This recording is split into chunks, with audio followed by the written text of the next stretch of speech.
하나님이 맡겨주신 말씀을 거기에 사람이 더하거나 빼지 않고 있는 그대로 가감없이 하나님의 말씀을 전하는 사람, 전하는 자.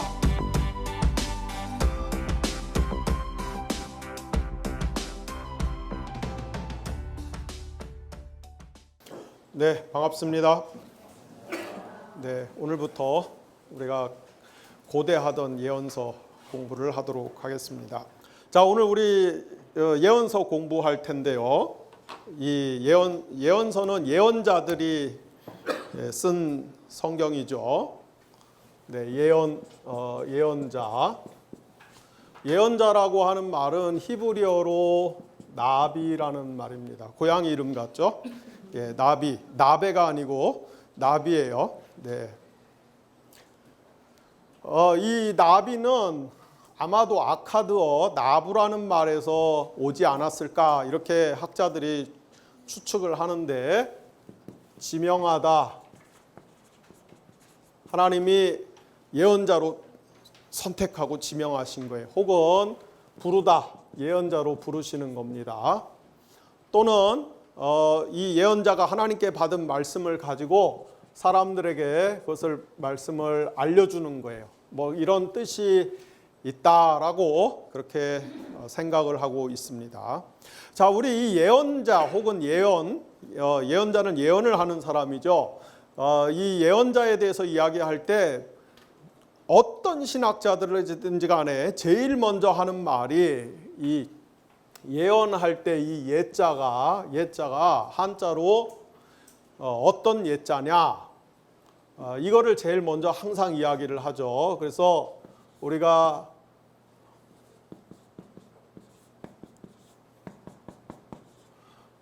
이렇게 쓰면은 이 예자가 미리 예자가 돼 갖고 미리 이야기하는 것. 그러니까 우리가 예언한다 했을 때 앞으로 일어날 일을 이렇게 맞추는 것, 마치 점을 치는 것 같은 그런 것들, 그럴 때 우리가 예언하다 이렇게 이야기하죠. 그런데 성경에서 예언할 때 그 예언은 이 예자가 아니에요. 이 예자가 아니고, 네, 성경에서 예언할 때 예자는 이게 그 맡길 예자를 씁니다. 그래서 성경에서 예언할 때 그 예언은 하나님이 예언자에게 하나님의 말씀을 맡겼어요. 그래서 그 예언자가 하나님께 그 하나님이 맡기신 말씀을 받아서 그 말씀에 더하지도 않고 빼지도 않고 하나님이 맡기신 말씀 그대로를 세상에 전하는 거예요. 세상에 대언하는 것입니다. 그래서 이 예언자는 소위 말해서 디바인 에이전트예요. 네, 신적 에이전트. 하나님의 말씀을 그냥 중개하는 사람입니다. 그렇기 때문에 우리가 흔히 교회에서 우리 예언서 혹은 예언자들 이야기를 할 때 선지자라고 하는 말, 예, 선지자, 그죠?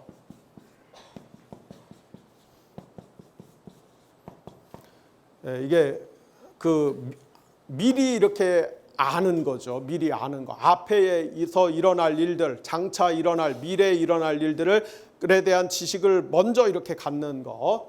예, 이게 뭐냐면 사실은 그런 이 예언이나 이런 선지자가 소위 일반 사회에서는 우리가 점보다라고 하는 거, 점치다라고 하는 그런 것과 비슷한 개념이에요.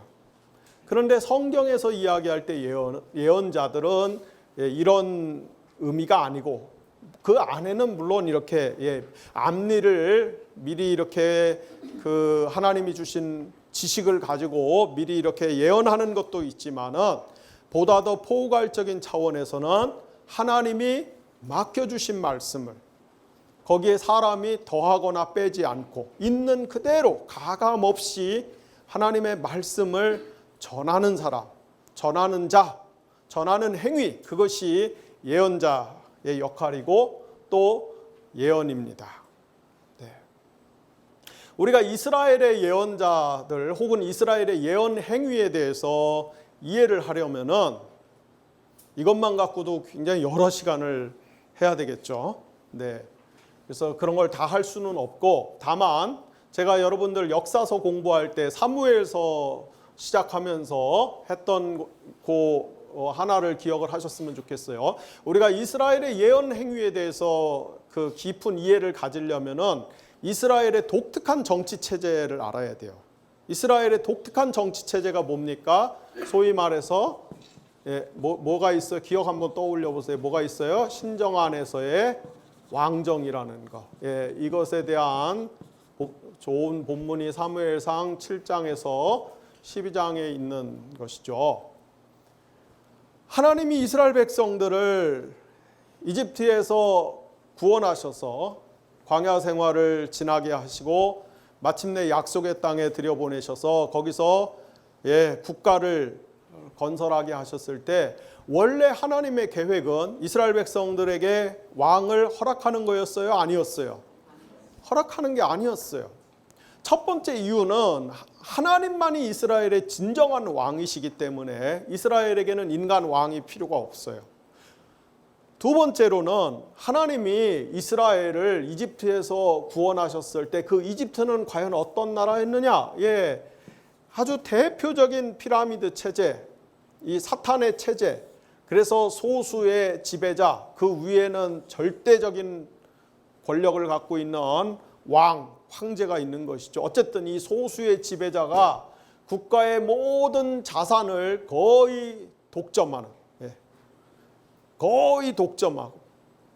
절대 다수의 사람들이 그 밑에서 착취받고 억압받고 시달리고 신음하고 사는 이 체제. 하나님이 그 가장 밑바닥에 있던 이스라엘 민족을 구원하셔서 그들을 약속의 땅으로 들여보내시고 다시는 이런 억압적인 그런 체제에서 살지 않도록 땅을 공평하게 나눠주셨어요. 그러면서 왕을 세우지 말아라. 왜냐하면 왕이 등장하는 순간에 다시 사회는 필연적으로 이런 체제로 돌아갈 수밖에 없다. 그래서 사무엘상 7장에서 12장, 특별히 8장에 보면은 이스라엘 백성들이 이제 현실적인 필요 때문에 자꾸 블레셋하고 전쟁도 해야 되고 주변에 있는 국가들은 왕이 있는데 이스라엘은 왕이 없다 보니까 그것 때문에 여러 가지 군사적으로 정치적으로 핸디캡이 나타나니까 이제 하나님께 막 왕을 달라고 아우성을 할 때 하나님이 사무엘의 입을 통해서 8장에서 뭐라고 이야기합니까? 왕이 세워지면 그 왕은 너희들에게서 아들들을 뺏어다가 군사를 삼을 것이고 딸들을 뺏어다가 궁궐의 몸종으로 시녀로 삼을 것이고 너희들의 밭을 뺏어다가 왕의 토지로 삼을 것이고 그렇게 다 뺏어갈 것인데 그래도 괜찮겠느냐? 이렇게 반문하시지 않습니까? 그런 이유들 때문에 하나님께서 이스라엘 백성들에게 왕을 허락하지 않았는데 그렇지만 이스라엘 백성들이 워낙 완강하게 워낙 집요하게 왕을 달라고 요구를 하니까 하나님이 할 수 없이 허락을 하시죠. 허락을 하시지만 그렇다고 해서 일방적으로 이스라엘 백성들의 요구에 하나님이 속수무책으로 끌려가시지 않고 이스라엘의 인간 왕정 제도를 하나님 나름대로 감독하고 통제할 수 있는 장치를 만드시는데 그것이 소위 말해서 신정 안에서의 왕정. 그러니까 왕정이라고 하는 것, 인간 왕정이라고 하는 것이 독자적이고 독립적이고 자율적으로 존재할 수 있는 것이 아니라 하나님의 통제를 받는 그런 정치 체제를 하나님이 구상하시고 기획하시는데 그래서 이 신정 안에서의 왕정은 어떻습니까? 인간 왕을 선출할 때 하나님이 예언자를 통해서 왕에게 기름을 붓습니다. 그래서 인간들끼리 막 경쟁해갖고 제일 센 놈이, 제일 지독한 놈이, 제일 강한 놈이, 제일 야비한 놈이, 끝까지 살아남는 놈이 왕이 되는 게 아니라 하나님이 자기 마음에 제일 합당한 사람에게 기름을 부어서 왕을 세우셔요.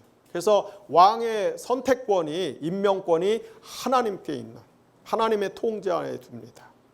동시에 이 성경에서 기름을 붓는다고 하는 것, 기름 부음을 받는다고 하는 것은 하나님과의 특별한 언약적 관계 안에 들어가는 것이기 때문에 왕이 하나님으로부터 기름 부음을 받아서 그 한 나라의 지도자가 된다고 하는 것은 하나님과의 언약적 관계, 그러니까 왕이 지상에서는 제일 높을지 몰라도 그러나 자기도 하나님과의 언약적 관계 안에서는 하나님의 종으로서 자리매김하는, 그래서 하나님의 지도를 받아야 되는, 하나님의 다스림을 받아야 되는 그런 존재로서 왕을 하나님이 통제를 합니다. 왕이 잘할 때는 하나님 예언자들을 통해서 왕을 도와주고 왕을 격려해주고 왕을 위로해주고, 그러나 왕이 잘못하면은 하나님이 예언자들을 보내서 왕을 꾸짖고 책망하고 심지어 왕의 자리에서 내쫓아버릴 때도 있어요. 폐위시킬 때도 있어요. 혹은 왕이 아주 형편없는 그런 무능력하고 아무짝에도 쓸모없는 그런 왕일 때는 하나님께서 예언자들을 통해서 직접 이스라엘을 다스리기도 합니다. 이스라엘을, 이 왕의 역할이 뭡니까? 지도자의 역할이 뭐예요? 백성들의 안위, 백성들의 복지, 백성들이 평안하게 잘 살 수 있는 그런 세상을 만드는 거 아닙니까? 그래서 하나님이 그 일을 못하는 왕이 있던 시대에는 예언자들을 통해서 직접 하나님이 그 일을 하세요. 그거에 대한 좋은 신뢰가 뭐였어요? 우리 저기 열왕기 공부할 때 오므리 왕조 아합 시대에 왕들이 하도 우상 숭배하고 백성들을 돌아볼 줄 모르니까 하나님이 엘리야와 엘리사를 통해 갖고서 직접 이스라엘의 백성들, 기근이 나서 먹을 것이 없는 집에 가서 하나님 기적을 일으키게 해서 먹을 걸 주고, 엘리사 같은 경우에는 아람의 군대, 시리아의 군대가 쳐들어올 때마다 이스라엘이 속수무책인데 엘리야가 이 국방장관 역할을 하게 하는, 그런 해서 이스라엘을 보호하시는, 그래서 이스라엘의 예언자라고 하는 개념을 우리가 좀 더 밀도 있게 이해를 하려면은 신정 안에서 이 왕정이라고 하는 정치 체제를 염두에 두어야만 합니다. 모든 경우에 그런 것은 아니지만은, 그러나 어쨌든 성경이 명백하게 말씀하는 것은 이 예언자의 자격이 있어요. 자격. 그래서 참 예언자가 있고 거짓 예언자가 있죠. 성경에 많은 예언자들이 등장하는데 모든 예언자들이 다 진짜가 아닙니다. 진짜보다는 가짜가 훨씬 더 많아요. 그거는 뭐 우리 시대도 마찬가지고 모든 시대가 다 마찬가지입니다. 양은 얼마 없고 양의 탈을 뒤집어 쓴 이리가 훨씬 더 많은 법이에요.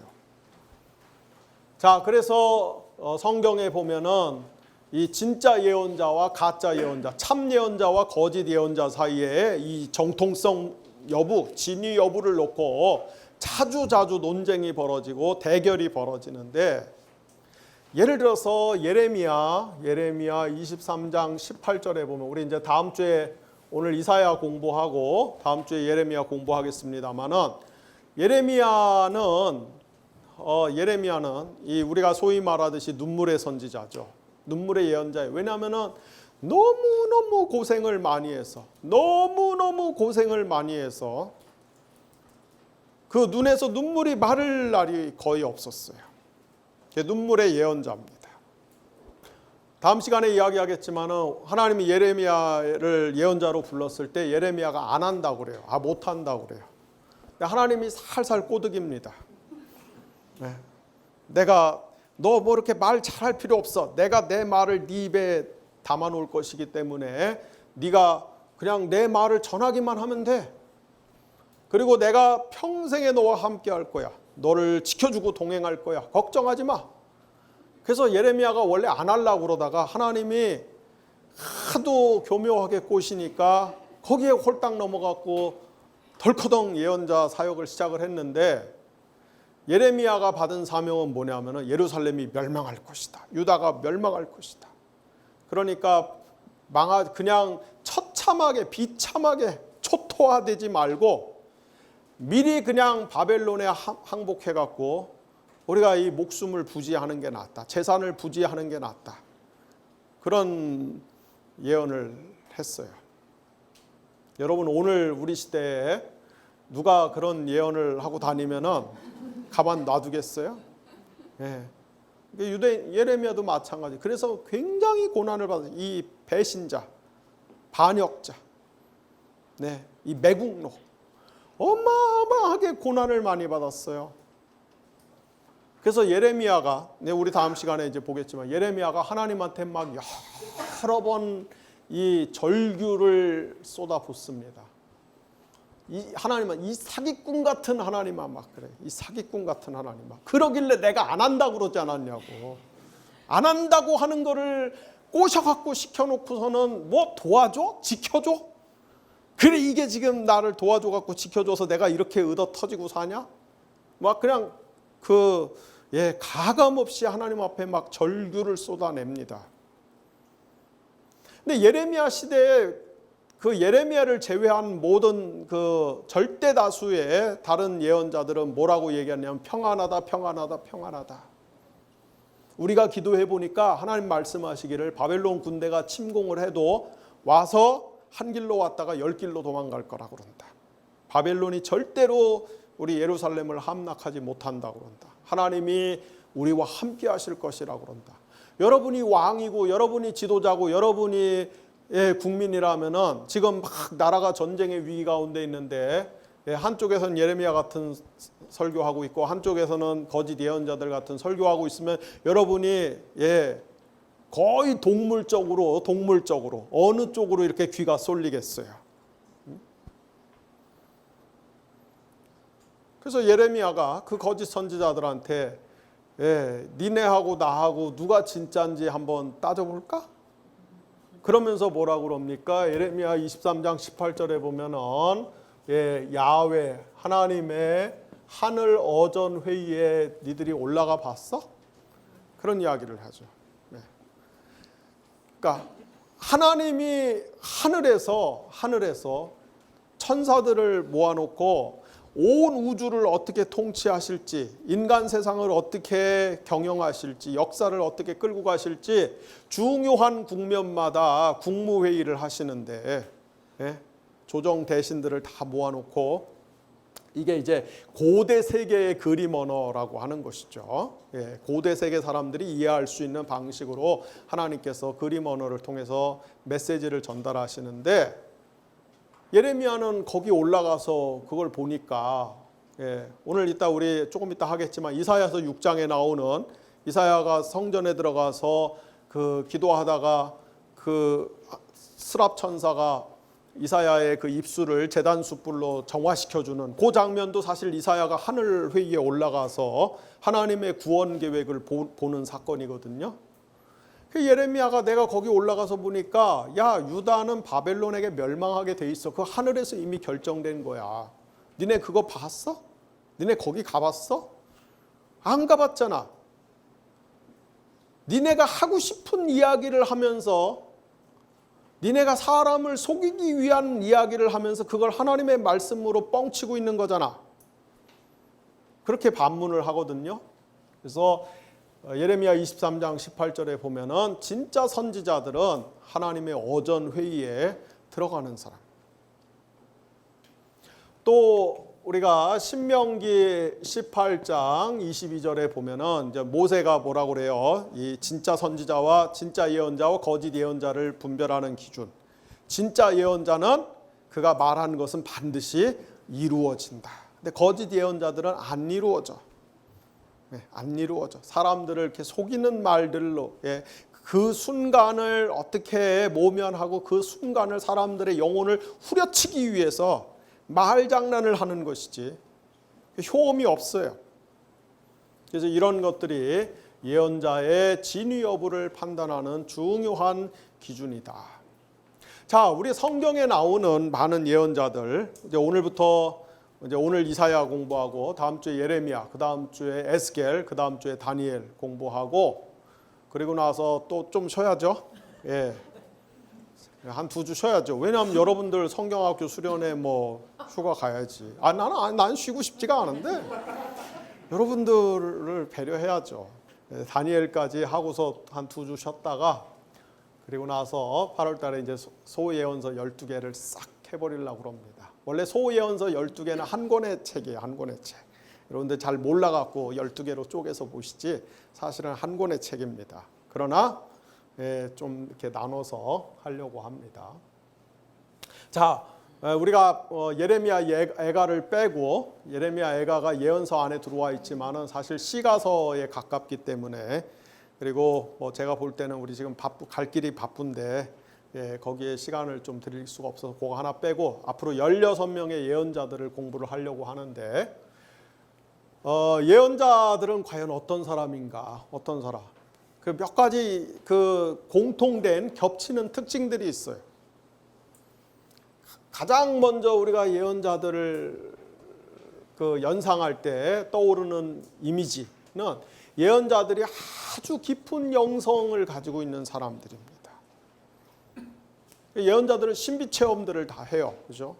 그래서 아까도 이야기했듯이 어떤 예언자들은 하나님의 어전 회의에, 하늘의 회의에 올라가서 하나님의 우주적인 그 경영 방침, 그것을 엿보고 오고 그것을 고지받아서 와서 세상에 선포하고, 또 우리가 예언서에 보면은 예언자들이 어떤 메시지를 전할 때는 대부분의 경우, 상당한 경우 이렇게 환상을 보면서 하나님의 메시지를 전하죠.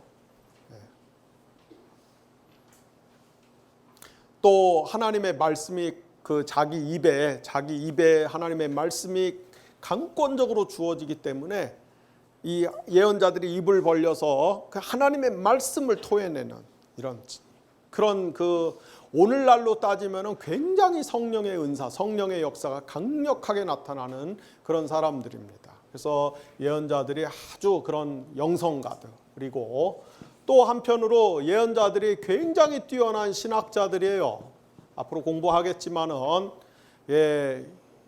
이스라엘 혹은 유다의 이 악행에 대한 심판을 선포하고, 그러나 예언자들 심판만 선포하는 게 아니라 또 그것과 비례해서 함께 더불어 하나님이 그러나 구원하실 것이다, 하나님이 회복시키실 것이다, 심판과 구원이 같이 이렇게 조화를 이루어서 균형 있게 가는데, 그 심판과 구원의 메시지를 이렇게 그 조직하고 배치하고 구성한 것들을 보면은, 또 그것들을 이렇게 묘사하는 방식들을 보면은 굉장히 뛰어난 신학자들이에요.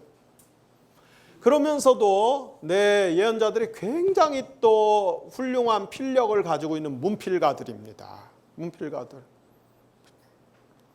하나님의 말씀을 이렇게 싱겁게, 무미건조하게, 뻔하게, 시시하게, 재미없게, 그냥 이렇게 딱 봤을 때, 야, 이게 무슨 애가 한 5살짜리 애가 글 쓴 것 같아, 그런 식으로 이렇게 표현하지 않고, 우리가 이사야서를 그 지칭하는 많은 별명들이 있는데, 어떤 신학자들은 이사야서를 가리켜서 성경 예언서의 세익스피어다 이렇게 표현하는 사람도 있어요. 얼마나 이 필력이 뛰어나면,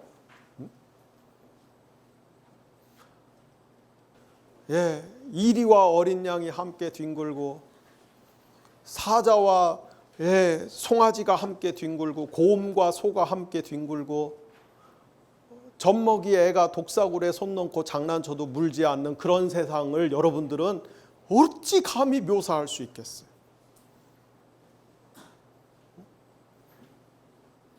여러분들 카톡에 크크크 뭐 이런 거나 쓸 줄 아는 분들이 어찌 그런 문장을 생각할 수 있겠어요? 예언자들의 그 문장은 정말 힘이 있으면서도 아름답고 감동적이고 강렬하고 수려하고 뛰어난 문필가들이에요. 그러면서도 이 예언자들이 굉장히 또 그 냉철하고 통찰력 있는 사회학자들입니다. 그래서 그 당시에 자기들 시대 그 사회의 구조, 모순, 사회 현상에 대해서 얼마나 깊이 있게 꿰뚫어 보고 있는, 현상을 이렇게 그 겉핥기로 이렇게 보는 그런 사람들이 아니라 이 심층을 들여다보는 그런 지식과 눈을 갖고 있는 그런 사람들이에요. 그러면서 또 동시에 봅니까? 아주 뛰어난 국제정치 전문가들이 많이 있었어요. 오늘 이사야서에서도 13장에서 23장 그리고 뒤에도 있지만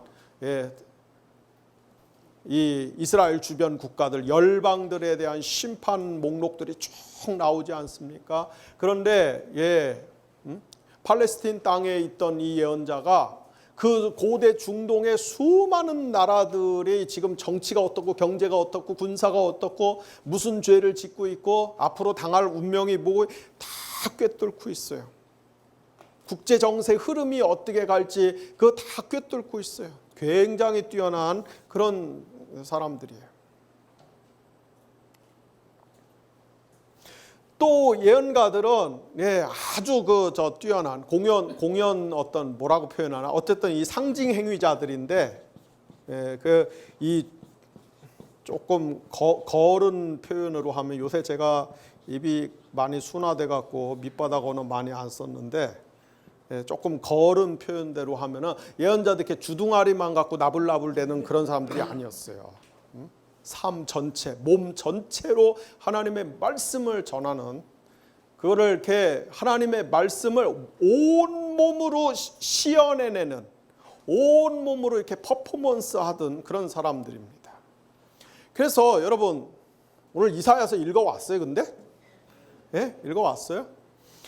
이사야서 20장에 보면은 이사야가 무려 3년 동안 벌거벗고 돌아다니죠.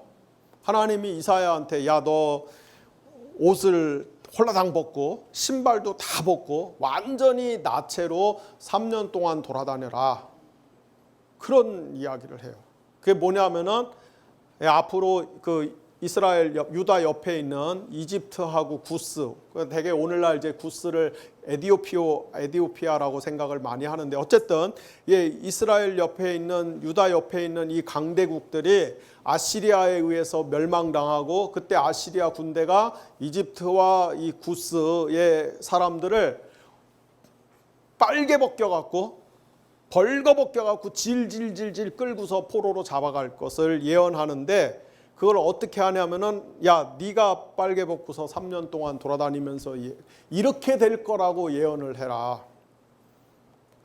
근데 이사야가 그걸 순종을 해요. 우리는 지금 수천 년 떨어져 갖고서 책으로 보니까 그때 그 당시에 그런 일이 있었나 보다 이렇게 생각하지만은 여러분이 당사자라고 생각합니다. 여러분이 여기 목사님들 계시는데 여러분 목사님들한테 만약에 그런 예언이 떨어졌다고 그러면은 여러분 순종할 수 있겠어요? 아마 대부분의 목사님들은 그 다음날 불교로 개종할걸? 예?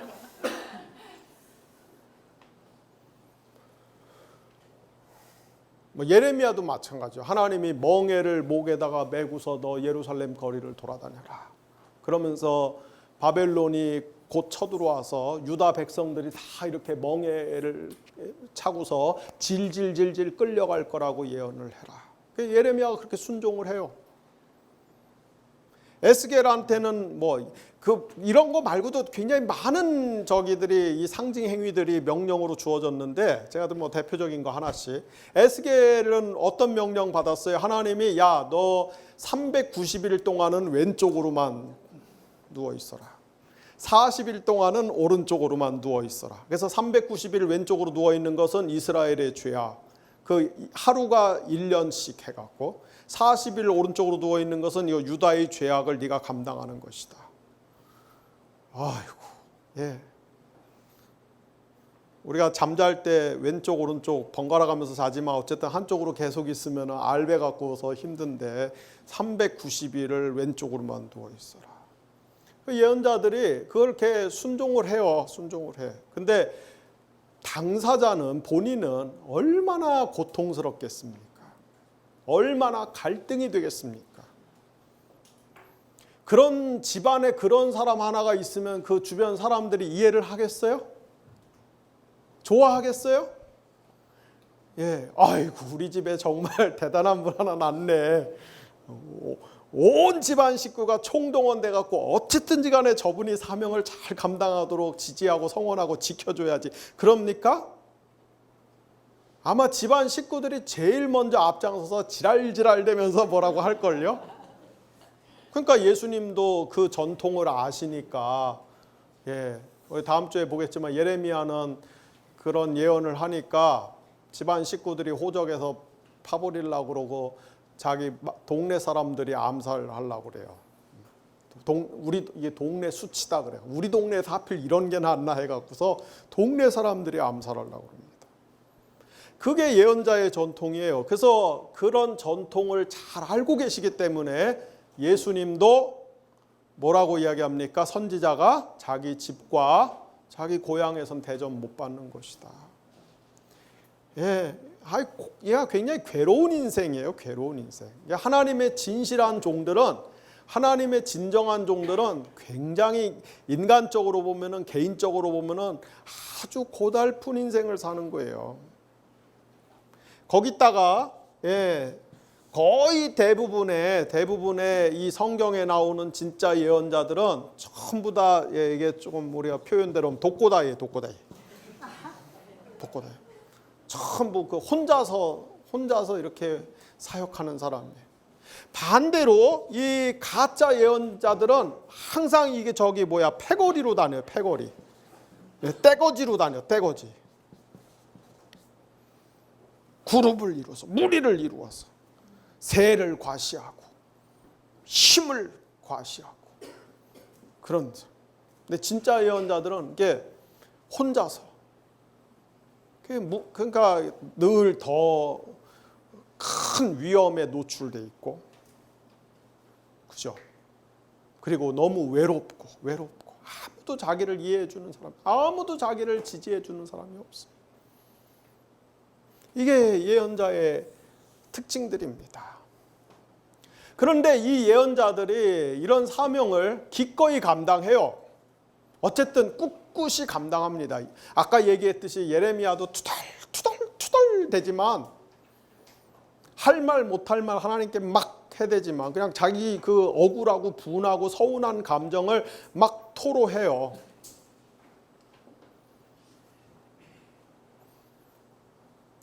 그래서 우리도 가끔 하나님한테 그래도 괜찮아요. 이렇게 여러분 너무 하나님 앞에 이렇게 점잖게 혹시라도 괜히 말 잘못했다가 또 온팡 뒤집어 쓰는 거 아닌가 그래갖고서 진짜 하나님한테 이렇게 서운하고 막 정말 그런 야속한 마음이 있는데 그거 그냥 꾸역꾸역 누르다가 우울증 걸리지 마시고 가끔 이렇게 좀 토해내도 괜찮아요. 예레미야가 그렇게 했거든요. 하나님한테 사기꾼이라고 그랬고 이 사기꾼 같은 이런 신을 다 보겠나.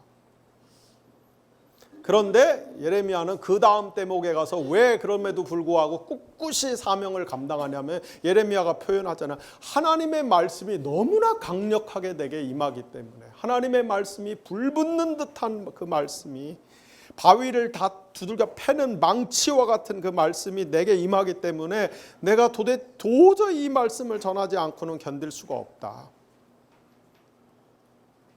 우리도 마찬가지예요. 우리도 마찬가지. 여러분, 제가 이제 다른 거는 잘 모르겠고 목사님들 예를 들어서 교인 몇천 명, 몇만 명 기사 달린 에쿠스 타고 다니고 맨날 호텔 가서 밥 먹고 가서 그냥 이렇게 머리 한번 탁 해주면은 고맙다고 1,000만 원 탁 헌금하고 그렇게 목회를 하는 분들은 목회가 아주 해피할지 모르지만 절대 다수의 사실 선교사들, 절대 다수의 목사님들은 내가 믿기로는 하나님께 한없이 서운하고 야속한 마음들이 있어요.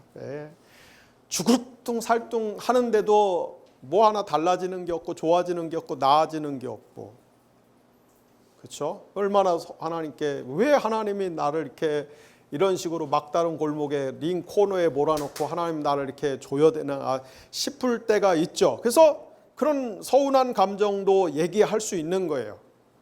그러나 그럼에도 불구하고 또 하나님이 주시는 사명과 말씀이 너무나 강렬하기 때문에 또 다시 힘을 내서 지금까지 걸어왔던 길을 또 가는 거죠. 그 양면성이 있는 것이죠.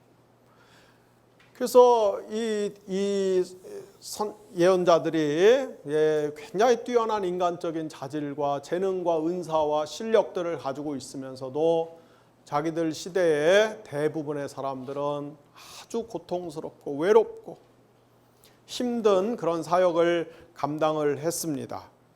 그럼에도 불구하고 이들이 끝까지 사명을 감당할 수 있었던 그 비결이 뭐냐?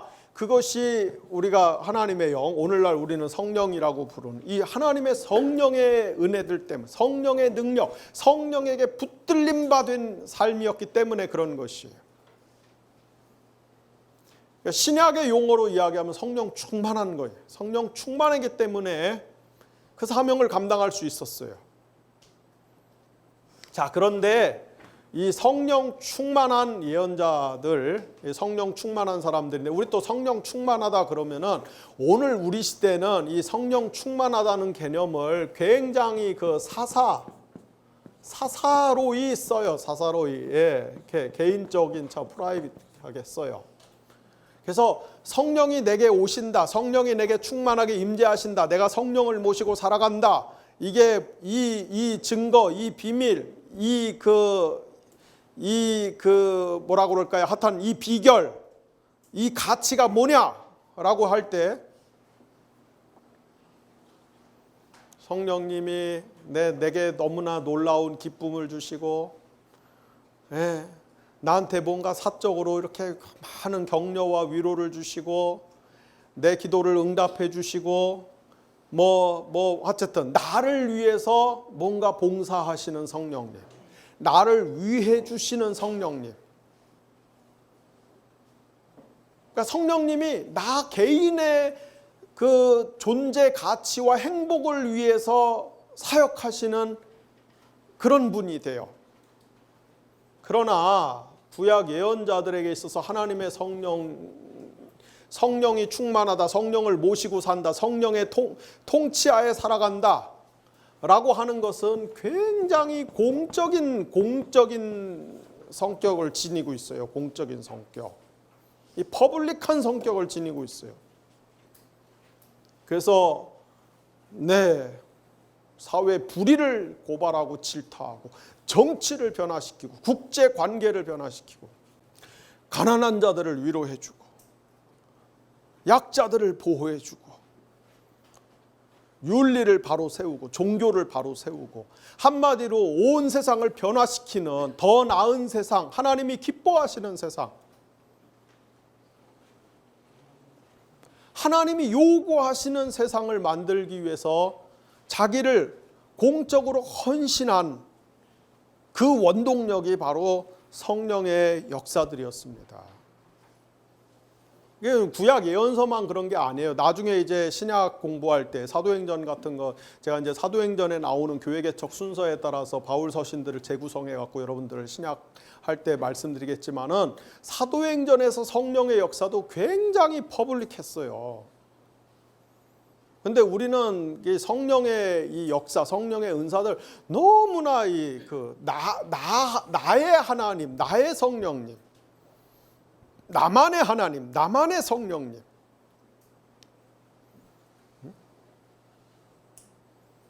굉장히 그 사적으로 제한하고 축소시켜서, 그러다 보니까 이제 왜곡되고 오용되고 변질되고 그러는 것이죠. 우리 한국 교회가 개선되고 회복돼야 될 것들이 많이 있지만, 특별히 성령 운동에 있어서도 성령의 이 성령 사역의 전통은 아주 퍼블릭하다는 것, 공적이다는 것, 공적이다. 그걸 알아야 됩니다. 그걸 회복해야 돼요. 자, 여러분, 제가 이제 이거 말고도 많이 끄집어낼 수 있겠지만, 그냥 제가 제 나름대로 예언서를 보면서 구약의 예언자들은 이런 공통점이 있다. 제가 이제 왜 이 이야기를 하냐면은, 자, 여러분, 제가 신학교 다닐 때도 마찬가지고, 저희 선배들도 마찬가지고, 요즘 한참 이제 그 까마득한 후배들도 마찬가지고, 우리가 신학생들, 신학교 가면은 다들 그냥 신학교라고 표현 안 하고 뭐라고 표현하냐면은, 뭐라고 표현해요? 선지동산이라고 표현해요. 선지자를 키워내는 동산이다. 예언자를 키워내는 동산이다. 그러니까 신학교를 예언자 학교라고 생각해요. 그러니까 이제 20살 혹은 그보다 조금 몇 살 더 먹은 이 젊은 친구들이 벌써 지들이 이게 선지자가 거의 다 돼 있어요. 그리고 이제 목사가 되면은 선지자에서 제사장으로 바뀌죠. 예, 그래서 큰 교회 목사가 되면 대제사장으로 바뀌죠. 예.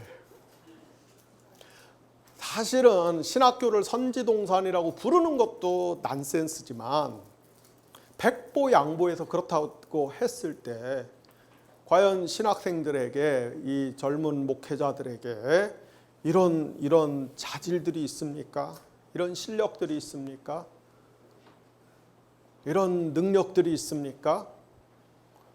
우리 이 교회의 전도사들과 교회 이 목사들이 이런 측면들이 발휘되고 있습니까?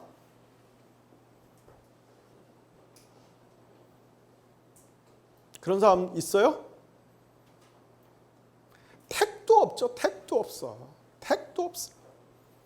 뭐 다른 거는 둘째치고, 여러분이 문필가 하나만 놓고만 봐도요, 한국교회 목사님들의 95% 이상이 자기 교회 주보 칼럼 하나도 쓸 줄 몰라요. 그 정도의 문장력도 없어요. 그냥 카톡에다가 크크크크만 한다니까 하트만 계속 뿅뿅뿅뿅 날렸네요. 장로님 하트 뿅, 권사님 하트 뿅. 왜? 이렇게. 남북미 정상이 판문점에서 번개팅을 했는데 그것에 대한 시대사적인 의미가 뭐냐? 교회가 오늘 이 사건을 어떻게 해석하고 어떻게 분별하고 어떤 도전을 준비해야 될 것이냐? 자기 교회 칼럼, 이번 주 돌아오는 교회 칼럼에 그 한 면, A4지 한 반 페이지도 안 될 거예요, 사실. 그거를 정말 분석력 있게 논리 정연하게 교회 안에 좌파, 우파 모두가 파를 떠나서 성경과 우리의 현실을 이렇게 연결시키면은 참 좋겠구나. 일리가 있는 말이다. 그렇게 쓸 수 있는 목사님들이 몇 명이나 있겠어요. 무슨 선지동산이야. 무슨 선지동산. 신학교 가면은요, 우리 때는 그랬어요. 책상이 새까매. 모든 책상이 새까매. 시험 때 컨닝하려고 미리 컨닝 페이퍼 책상에다가 수십 년 동안 그 위에 또 새기고 야, 그거 양식 비평해 갖고서 저 연대순으로 다시 환산해 내려면 얼마나 어려운지 몰라요. 무슨 선지동산이야. 주둥아리만 산 거지. 그러면서도 하나님 앞에 부끄러운 줄을 몰라요. 자기 현실이 얼마나 부끄럽고 비참한지를 몰라.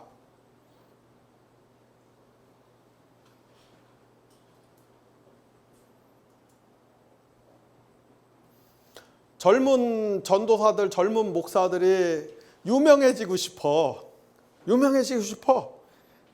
20대, 30대 때 벌써 유명해지고 싶어. 그리고 조회수를 많이 올려갖고 돈도 벌고 싶어. 유튜브에서, 그쵸? 유튜브에서 조회수 많아지면 광고가 붙잖아. 돈도 벌고 싶어. 근데 들은 게 없어. 그러니까 뭐예요? 쓰레기 같은 컨텐츠만 만들어내고 있잖아요, 지금.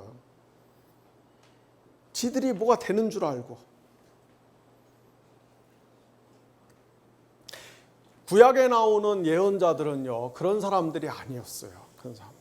예. 그래서 제가 뭐 이걸 현실을 고발하고 비판하기 위해서 하는 말이 아니고, 진짜 한국교회 이런 이 리더들이 나와야죠. 이런 목회자들이 나와야지. 그래야 뭔가 좀 우리가 일말의 소망이라도 좀 가져볼 수 있겠다. 일말의 소망이라도. 지금은 교회가 이렇게 바닥을 치고, 교회가 지금은 이렇게 사람들한테 조롱을 당하고 밖에 버리워져서 발에 발 피우는 그런 수치와 모욕을 당하지만, 그러나 이 젊은 세대 가운데서 참 좋은 제목들이 자라나고 있기 때문에, 준비되고 있기 때문에 한 10년, 20년 잘 참고 견디면은 뭔가 달라질 수 있겠구나. 소망을 가질 수 있어야 되는데 그게 안 돼요. 그게 안 돼. 우리가 정말 이런 좀 가슴에 좀 저기를 해야 됩니다.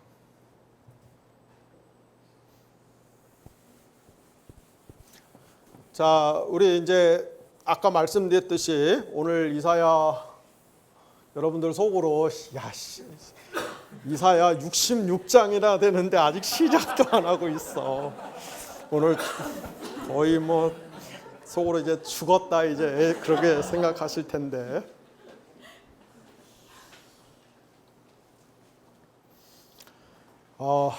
이제 앞으로 16명의 예언자들을 공부를 할 텐데 사실 성경에 보면은 이 예언자의 전통이 굉장히 뿌리가 오래 이렇게 뿌리가 깊어요. 그래서 노아도 예언자라고 그렇게 지칭을 받는 그런 소스들도 있고 아브라함 예언자, 그죠? 모세도 예언자. 또 사무엘도 예언자. 사무엘은 사사겸 예언자였죠. 자, 우리 좀 역사를 보면은 다윗 왕국부터 시작을 할게요. 다윗이 기원전 1010년에 왕이 됐어요. 그리고 다윗의 아들 누구? 솔로몬이 970년에 왕이 되고요. 근데 솔로몬 사후에 이제 나라가 분열되잖아요. 그죠? 분열 왕국이 되잖아요. 이게 931년. 르호보암 남유다, 여로보암 북이스라엘 해서 이제 나라가 나눠지죠. 그래서 북이스라엘, 남유다 이렇게 나눠지는데 9세기 예언자들은 가장 대표적인 예언자가 누가 있냐면 엘리야, 엘리사가 있어요. 엘리야, 엘리사. 대략 870, 850 정도로 봅니다. 예언자 사역을 시작한 때를. 그런데 이때는 예언자들이 이렇게 기록을 남기지 않았어요. 자기들이 직접 어떤 문서를 남기지 않았어요. 그런 문서는 8세기에 와서 비로소 시작이 됩니다. 그래서 8세기 예언자들을 8세기 문서 예언자들이라고 불러요. 8세기에 처음 예언자들이 직접 쓴 기록들이 남기 시작을 합니다.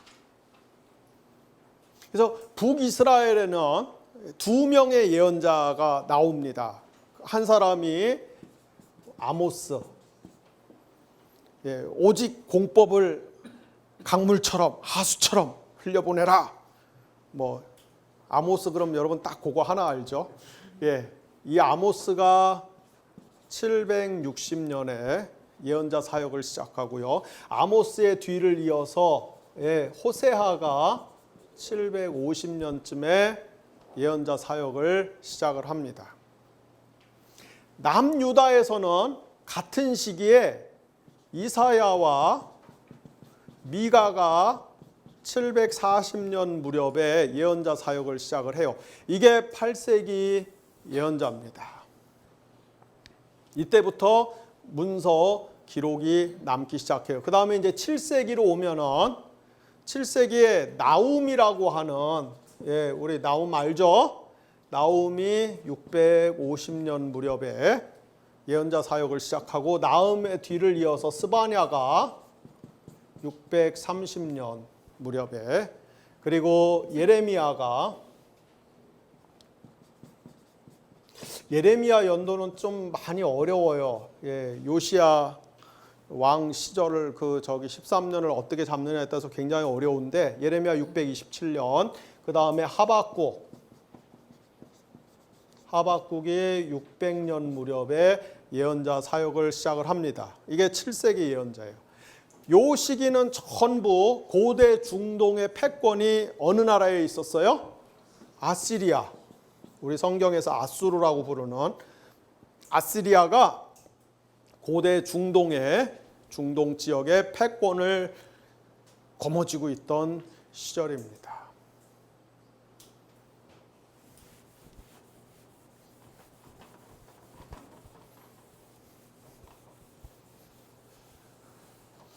그리고 이제 6세기로 이제 넘어오는데 6세기로 와서 큰 사건이, 그러니까 유다의 기준으로 봤을 때 큰 사건이 벌어지죠.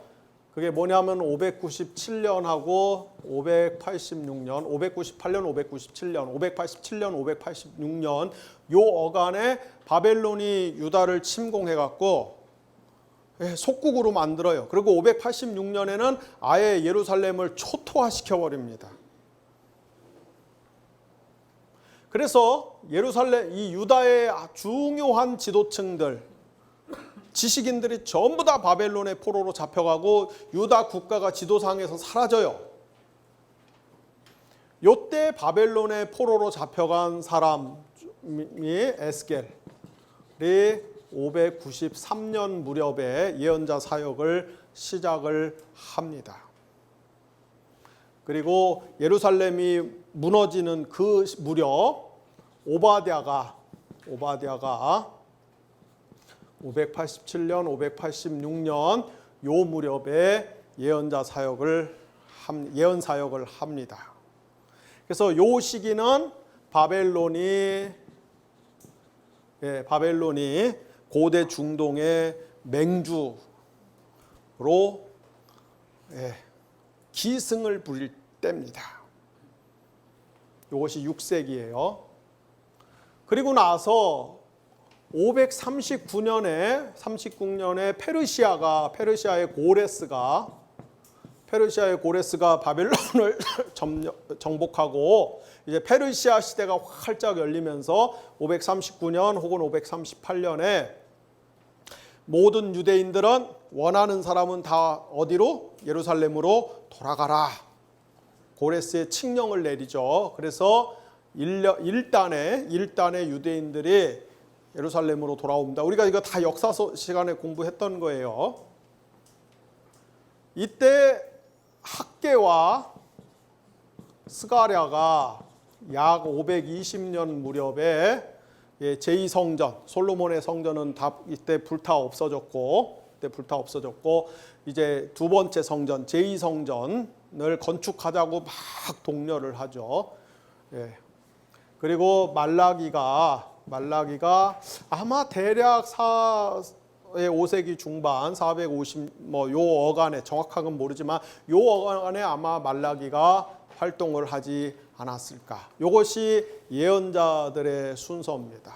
자, 눈썰미가 있는 분들은 빨리 캐치를 하셨겠지만은 제가 16명의 예언자 이야기를 했는데 지금 몇 명 했어요? 몇 명 했어요? 인제 세보지 또. 예. 자, 13명 이야기를 했어요. 그래서 3명이 빠졌어요. 그 3명이 누구냐면은 요나, 요엘, 다니엘입니다. 다니엘 같은 경우는 이 보수적인 신학자들, 보수적인 신자들은 이 597년, 586년보다 조금 더 이전, 아마 605년에 그 바벨론 군대가 유다 사람 일부를 포로로 잡아갈 때 그때 다니엘도 바벨론의 포로로 잡혀가지 않았겠냐. 보수적인 분들은 그렇게 생각을 하고, 그러나 대부분의 신학자들은, 대부분의 저기들은 아마도 기원전 165년 어간 마카비 시대 때 그리스 시대에 아마 다니엘서가 쓰여졌을 것이다. 이렇게 생각을 해요. 다니엘은 이게 워낙 연도 차이가 커서 이렇게 합의된 저기가 없습니다. 대부분 이제 이렇게 후대 2세기 걸로 생각을 하죠. 요나하고 요엘도 이렇게 몇 년도다라고 확정 짓기가 어려운 그런 예언자입니다. 우리가 요나가 아수르의 니느웨 성의 어떤 멸망 막 이거를 그냥 정말 그대로 역사적인 사건으로 받아들인다면은 이 시기 어디에 이렇게 배치할 수 있겠지만, 근데 학자들 사이에서는 그런 것을 이렇게 확정짓지 못하는 그것이 현실이다. 요 정도까지만 제가 말씀을 드리도록 하겠습니다. 자, 이제 이사야 시작합시다. 네.